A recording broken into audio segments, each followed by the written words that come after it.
Hi everyone, in today's video we're going to be talking about how to make your brand stand out with creative activation. As a marketing agency, we understand the importance of creating memorable experiences for consumers that leaves a long-lasting impression. This is why we are sharing our top tips for creating a successful brand activation that will make your brand stand out among other competitors.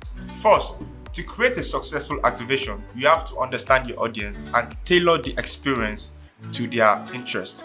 For example, you cannot create a Gen Z event for millennials. Secondly, create a memorable, shareable activations by thinking outside the box and incorporating unique and exciting elements. Thirdly, leverage on social media and encourage participants to share their experience by using hashtags or filters to boost reach and engagement. Consider partnering with influencers or micro-influencers for a better impact.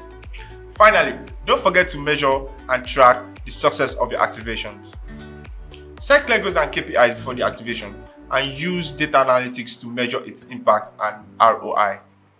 We hope you find these tips helpful and that they inspire you to create amazing experiences for your customer. Don't forget to follow us for more advice and insights on branding and marketing.